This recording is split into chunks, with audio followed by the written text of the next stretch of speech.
नमस्कार दोस्तों, story of Buddha में आपका दिल से स्वागत है। मेरे प्यारे दोस्तों, कभी कभी हमारी जिंदगी में कुछ ऐसे मोड़ आ जाते हैं जहां पर हमें कुछ समझ में नहीं आता कि अब हमें क्या करना चाहिए।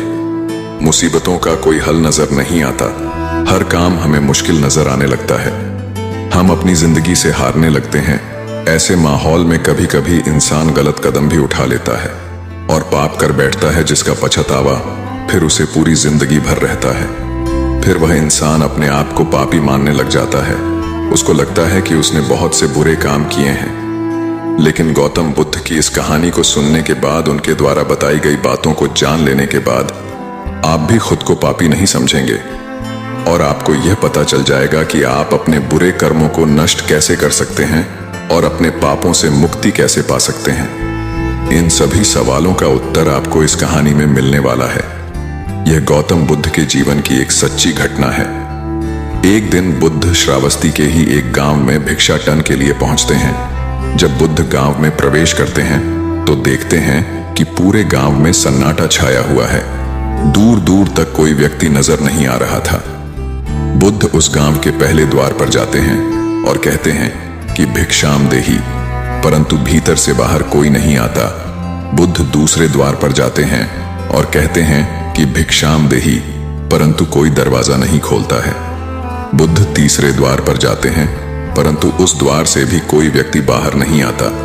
फिर अचानक से एक दरवाजा खुलता है, उसमें से एक व्यक्ति बाहर निकलता है और वह जल्दी से बुद्ध का हाथ पकड़ता है और उन्हें अपने घर में ले जाता है और कहता है, क्षमा करें बुद्ध, परंतु इस समय आप बाहर नहीं जा सकते। अंगुलमाल को श्रावस्ती की सीमा पर देखा गया है। सभी गांव वाले डर के मारे अपने अपने घरों की खिड़कियां, दरवाजे बंद किए हुए हैं। बुद्ध उस व्यक्ति से पूछते हैं कि कौन है अंगुलीमाल और इससे इतना भय क्यों है। उस व्यक्ति ने कहा कि लोग कहते हैं कि अंगुलमाल एक राक्षस है। उसे जो भी मनुष्य मिलता है, बच्चा, वृद्ध, स्त्री या पुरुष, यहां तक कि सन्यासी भी, वह किसी को भी नहीं छोड़ता। महाराजा प्रसन्नजीत के सैनिक भी उससे डरते हैं। बुद्ध उस व्यक्ति से पूछते हैं कि क्या वह यह सब धन के लालच में करता है। तो वह व्यक्ति कहता है कि नहीं, धन का उसे कोई लालच नहीं है।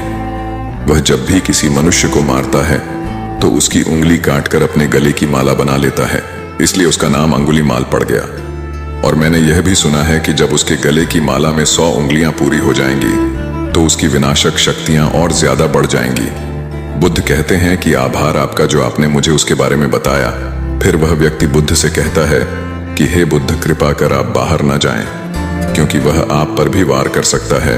बुद्ध कहते हैं कि मैं भय से अपनी राह छोड़ दूं, ऐसा मैंने कभी नहीं किया। बुद्ध कहते हैं कि मुझे भिक्षा मांगते देख झनझन के हृदय में अंगुलीमाल का भय खत्म होने लगेगा। फिर वह व्यक्ति कहता है कि नहीं बुद्ध, आप बाहर मत जाइए, वह बहुत ही ज्यादा खतरनाक है। बुद्ध कहते हैं कि खतरनाक नहीं, बल्कि वह दुखी है और मुझे उसके पास जाना है क्योंकि उसे मेरी आवश्यकता है। इतना कहकर बुद्ध व्यक्ति के पास से चले जाते हैं। कुछ दूर चलने के बाद बुद्ध वन में प्रवेश कर जाते हैं। वन में चारों ओर सन्नाटा छाया हुआ है और दूर दूर तक ना तो कोई मनुष्य और ना ही कोई पशु पक्षी दिखाई दे रहा है, परंतु बुद्ध अपने मार्ग में आगे बढ़ने लगते हैं। अचानक बुद्ध के सामने अंगुलीमाल आकर खड़ा हो जाता है। कोई भी व्यक्ति उसे देखकर ही भयभीत हो जाए। उसके गले में उंगलियों की माला होती है। उसका चेहरा और हाथ रक्त से सने हुए होते हैं और शरीर बड़ा ही डरावना दिखाई दे रहा था। उसका रूप इतना भयानक था कि किसी भी साधारण व्यक्ति के प्राण उसे देखते ही निकल जाएं। परंतु बुद्ध पर अंगुलीमाल के डरावने रूप का कोई भी असर नहीं होता है। बुद्ध कुछ हद तक एक शांत मुस्कुराहट के साथ अंगुलीमाल की तरफ देखते हैं और फिर उसके बगल से निकलकर अपने मार्ग में आगे बढ़ जाते हैं। बुद्ध को ऐसा करते देख अंगुलीमाल को यह समझ नहीं आता कि उसके साथ हो क्या रहा है। वह मन ही मन सोचता है कि मुझे देखकर तो लोग यहां से भाग जाते हैं, या मुझे देखकर ही मर जाते हैं, या फिर मुझसे अपने प्राणों की भीख मांगने लगते हैं। मैंने कई सन्यासियों को भी मारा है, परंतु मैंने आज तक कोई ऐसा व्यक्ति नहीं देखा जो मुझे नजरअंदाज करके अपने मार्ग में आगे बढ़ गया। अंगुलीमाल बुद्ध को आवाज लगाते हुए कहता है कि हे साधु रुक। फिर भी बुद्ध अंगुलीमाल को नजरअंदाज करते हुए और अपने मार्ग में आगे बढ़ने लगते हैं। अंगुलीमाल और ज्यादा क्रोध में भरकर बुद्ध को आवाज लगाता है। फिर भी बुद्ध अंगुलीमाल को फिर से नजरअंदाज करते हैं और अपने मार्ग में आगे बढ़ते रहते हैं। अंगुलीमाल तीसरी बार बहुत ही ज्यादा क्रोध में भरकर आवाज लगाता है। फिर बुद्ध रुकते हैं और तब अंगुलीमाल कहता है कि मेरे आदेश के बाद भी तू क्यों नहीं रुका। बुद्ध कहते हैं कि मैं तो बहुत पहले ही रुक चुका हूं, तुम ही चलते जा रहे हो। अंगुलीमाल यह समझ नहीं पाता कि बुद्ध क्या कह रहे हैं, परंतु इतना जरूर समझ जाता है कि उसके सामने जो व्यक्ति खड़ा है वह उससे थोड़ा भी डर नहीं रहा। अंगुलीमाल बुद्ध को देखकर चिल्लाकर पूछता है कि तुझे मुझसे भय नहीं लग रहा है। अंगुलीमाल बुद्ध से कहता है कि मैं तुम्हें अभी मार सकता हूं, मेरे हाथ में कटारी है, मैं दानव हूं, क्या तुम्हें दानव से भय नहीं लग रहा है। बुद्ध कहते हैं कि नहीं, तुम दानव नहीं हो, तुम भी हम सब की तरह एक मानव ही हो। बुद्ध की यह बात अंगुलीमाल के हृदय पर लगती है। पहली बार उसे किसी ने मानव कहा था, परंतु वह इस बात को नजरअंदाज करने का प्रयास करता है और बुद्ध से पूछता है कि हे साधु, तूने यह क्यों कहा कि तू कब का रुक चुका है, जबकि तू तो चल रहा है, और तूने यह क्यों कहा कि मैं नहीं रुका। बुद्ध कहते हैं कि मैं तो बहुत पहले ही रुक चुका हूं। बुद्ध कहते हैं कि मैंने वह सब काम करना पहले ही छोड़ दिया है जिससे किसी भी व्यक्ति को कष्ट पहुंच सकता है। इस धरती पर सभी जीना चाहते हैं, बस तुम उन्हें करुणा के भाव से देखने का प्रयास करो। बुद्ध के यह शब्द दोबारा से अंगुलीमाल के हृदय पर चोट करते हैं, परंतु वह दोबारा से बुद्ध की बातों को नजरअंदाज करने का प्रयास करता है और इस बार वह और क्रोध में भरकर बुद्ध की गर्दन पर अपनी कटार रख देता है जिससे वह लोगों की हत्या किया करता था, और बुद्ध से चिल्लाकर कहता है, मानव में ना तो प्रेम है और ना ही करुणा, सिर्फ छल है और कपट है, इसीलिए मैं सबकी हत्या करूंगा और किसी को जीवित नहीं छोड़ूंगा। बुद्ध कहते हैं कि अंगुलीमाल, तुम्हें लोगों ने बहुत दुख दिया है, मनुष्य अज्ञानता के कारण ही यह सब करता है। तुम्हारे साथ लोगों ने बहुत बुरा किया है, इसीलिए आज तुम ऐसे बन गए हो। ईर्ष्या, द्वेष, मोह, माया, यह सभी अज्ञान की ही संतान है, परंतु वह भी व्यक्ति ही है जिसमें दया, करुणा, सद्भावना और समझ का उदय भी होता है। अंगुलीमाल, यदि जीवन में क्रूर और निष्ठ लोग हैं तो दयावान भी हैं, बस तुम्हें अपनी आंखों से इस अंधेपन की पट्टी को हटाना होगा जो तुम्हें केवल बुराई ही दिखा रही है। तीसरी बार बुद्ध के शब्दों ने उस अंगुलीमाल के हृदय को अंदर से बाहर तक पूरा हिला दिया। उसे समझ नहीं आ रहा था। पहली बार वह खुद को इतना कमजोर महसूस पा रहा था। वह कोशिश तो कर रहा था क्रोध करने की, परंतु कर नहीं पा रहा था। वह बड़ी हिम्मत जुटाकर बुद्ध से कहता है, तुम और व्यक्तियों जैसे नहीं हो। बुद्ध कहते हैं कि मैं हर व्यक्तियों जैसा हूं, बस जागृत हूं और यह सिद्ध कर रहा हूं कि हर व्यक्ति में जागने की क्षमता है। मेरा मार्ग क्रूरता को दया में परिवर्तित करता है।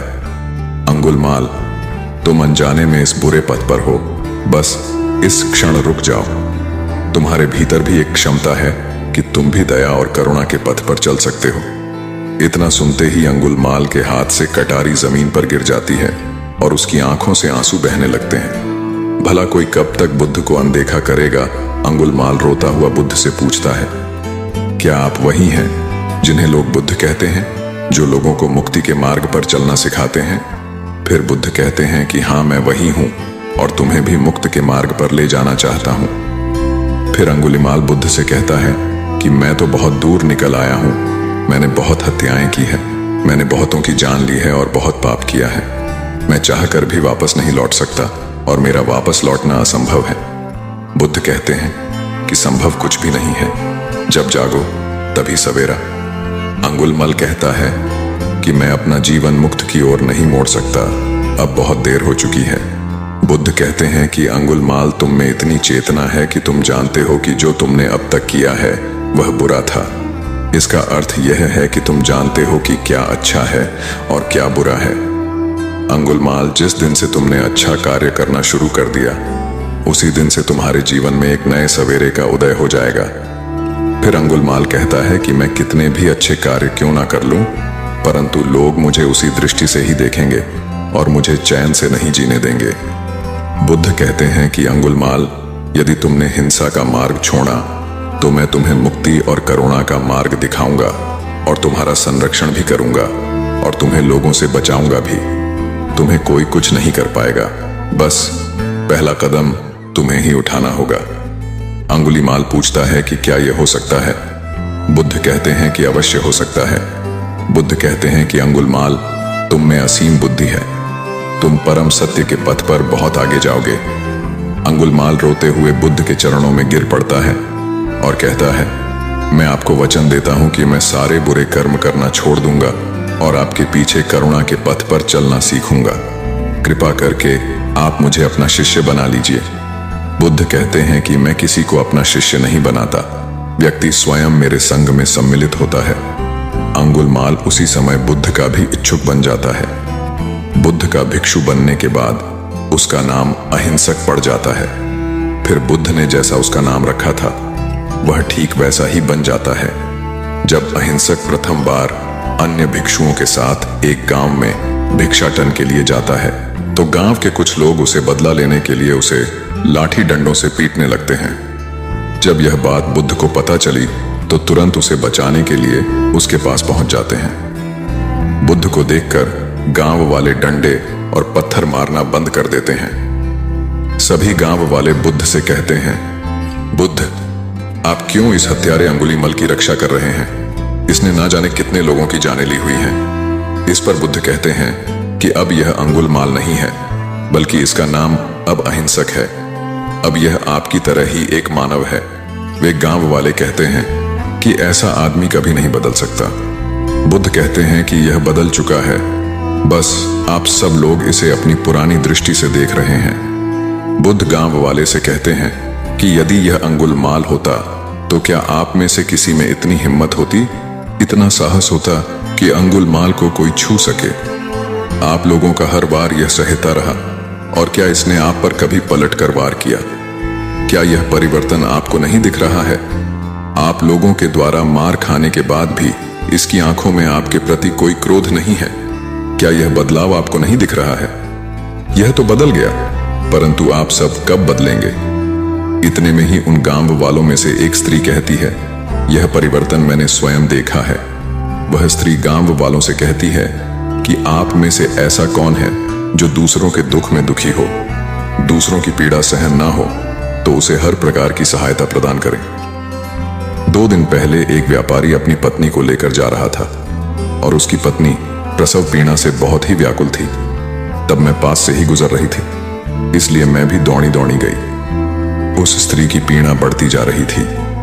घना जंगल होने के कारण उसे कहीं ले जाया नहीं जा सकता था।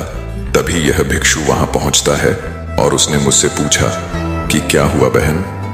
मैंने इसे बताया कि एक स्त्री प्रसव पीड़ा में है और इस वन में हम कुछ कर भी नहीं पा रहे थे। इसने अपने दोनों हाथ जोड़े और आंखें बंद करके कहने लगा, बहन, जिस क्षण से मैं भिक्षु बना हूं उस क्षण के बाद मैंने कोई भी ऐसा कृत्य नहीं किया है जिससे कि किसी भी प्राणी को कष्ट पहुंचे। मेरे सत्कर्म आपकी और आपके बच्चे की रक्षा करें।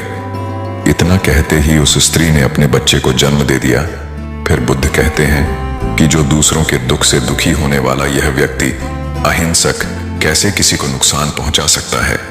इसने अपने सत्कर्म से उस स्त्री के प्राण बचाए हैं। इसके सत्कर्म ही उस स्त्री के प्राण बचाने में सफल हुए। अगर यह अधर्मी होता, झूठा भिक्षुक होता, तो यह अपने बुरे कर्मों से उस स्त्री की जान कभी नहीं बचा पाता। तब अंगुलमाल बुद्ध से कहता है कि बुद्ध, आप इन्हें मत रोकिए, इन्हें मारने दीजिए और तब तक मारने दीजिए जब तक कि इनके मन का क्रोध शांत ना हो जाए। फिर बुद्ध उस अहिंसक से कहते हैं कि अहिंसक, तुम करुणा और दया के भंडार हो। आज तुमने अपने नाम अहिंसक को सिद्ध कर दिया। फिर वह गांव वाले कहते हैं कि आप सही कह रहे हैं। बुद्ध अहिंसक अब बदल चुका है और हमसे ही देखने में भूल हो गई। फिर लोगों ने उस दिन के बाद से अहिंसक को कुछ नहीं कहा।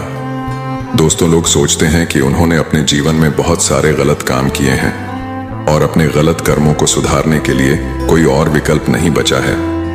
इस पर गौतम बुद्ध कहते हैं कि चाहे आपने अब तक कितने भी बुरे कर्म क्यों ना किए हो, लेकिन अगर आप जिस दिन से अपने मन के विचारों को अच्छे कर्मों में लगाना शुरू कर दिए, तो उसी दिन से बदलाव आपकी जिंदगी में होने लगेगा। आपके अच्छे कर्म आपके बुरे कर्मों को काट देंगे, लेकिन यह बदलाव लाने के लिए सबसे पहले आपको अपना कदम उठाना पड़ेगा। भूल जाइए कि आपने अब तक कितने बुरे कर्म किए, बस आप अच्छे विचारों के साथ अपने बुरे कर्मों को त्याग दीजिए। फिर आप महसूस करेंगे कि आपको अब बहुत ही ज्यादा शांति और सुख का अनुभव हो रहा है। दोस्तों, अच्छाई की राह पर चलते हुए आप अपने जीवन को शांत और सुखमय बना सकते हैं, और धीरे धीरे आप इतने अच्छे कर्म अर्जित कर लेंगे कि आपके बुरे कर्म अपने आप दूर हो जाएंगे। अर्थात आपके द्वारा अर्जित किया हुआ अच्छा कर्म आपके बुरे कर्मों को नष्ट कर देगा। दोस्तों, मुझे उम्मीद है ये वीडियो आपको बहुत अच्छी लगी होगी, और अगर चैनल पर आप पहली बार आए हैं तो हमसे जुड़ने के लिए चैनल को सब्सक्राइब करना मत भूलिए।